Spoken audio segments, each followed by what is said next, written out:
Okay, this is a video showing an anomalous operation of the Metalax Series 2400 rental unit that we have. We're vibrating a thumb post-weldment, and we're doing a ramp after weld conditioning and post-weld conditioning. And during the ramp, it's stopping the process early and making some weird sounds. So this is what's happening. So go ahead and start.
So originally this had a resonant frequency of about 76, and it's actually showing that again at 78.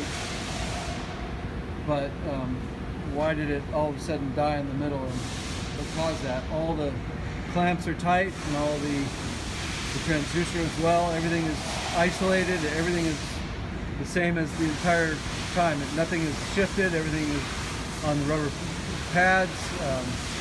As far as we can tell, there's just nothing strange about what's going on, so we're concerned.